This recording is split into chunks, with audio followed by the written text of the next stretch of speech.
Viewer discretion is advised. This archive contains disturbing material.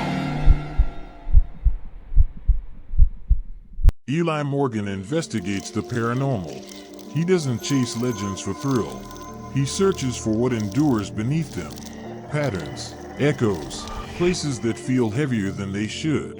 In the northern stretch of Oldridge County, buried past forgotten roads and leaning pines, there is a house. No one built it. No one owns it. But it waits. Locals don't go near it. No official records. No blueprints. Only stories of 7 rooms, each one testing something deeper than fear. No one ever made it past the 7th. Eli didn't ask who told the story. He just went. He arrived at dusk. The house stood crooked against the failing sky, as if it had leaned into silence for too long. There was no door, only a gap where the air felt colder, and the light refused to enter. Eli stepped through. Room 1 was empty. 4 walls, 1 hanging bulb, a mirror on the far wall. He walked closer. The reflection moved slower than he did, then faster. It smiled before he did. He turned away. The bulb above him buzzed louder, and then silence. He blinked. He was already in room 2. The door was gone. The walls were narrower here.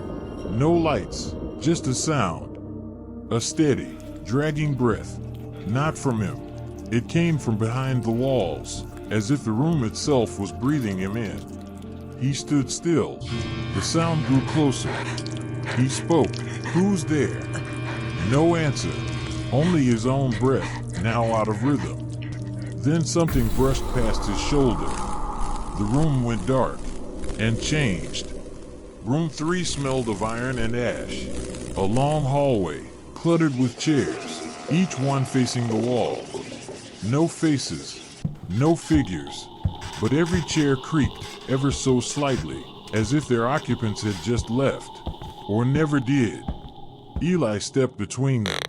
The hallway stretched longer behind him. He looked back. Every chair was now turned toward him. He walked faster. The chairs began to tremble, like something beneath them was waking up. He didn't run. Not yet. Room 4 was cold. There were no windows, just an old reel projector, flickering.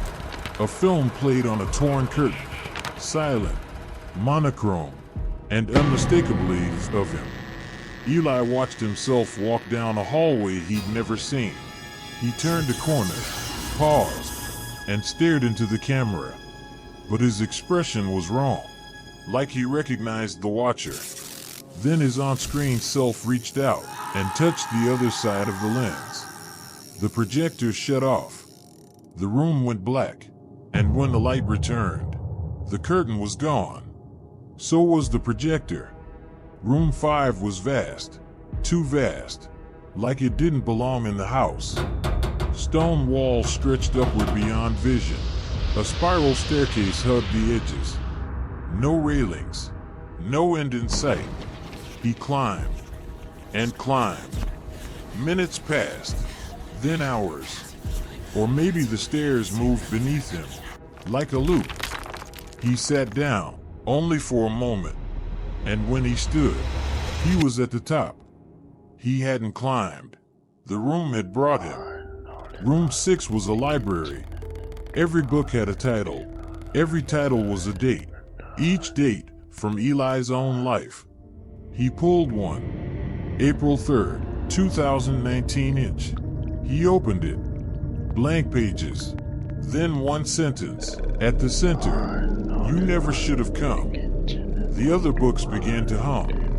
He dropped the one in his hands. It landed open. Now the pages were filled with words he hadn't spoken. Yet, the humming stopped. The air thickened. One book slid off the shelf by itself. Its date was tomorrow. He didn't open it. Room 7 was nothing. No walls, no floor, only fog, and a chair. In the chair, someone sat. Not moving, not breathing, Eli walked closer. It was him. Older. Eyes closed. His hand was holding something. A key. Eli reached for it. The eyes opened. The other Eli whispered, without moving his lips, "Take it, and forget who you were." He took the key. Everything vanished. He was outside. No house behind him. No forest. Just the open road and his car. The key was still in his hand. He tried to write down what he saw. The rooms, the voices, the faces. But the pages stayed blank, or the ink bled into unreadable patterns. He doesn't talk about what happened. He just holds the key.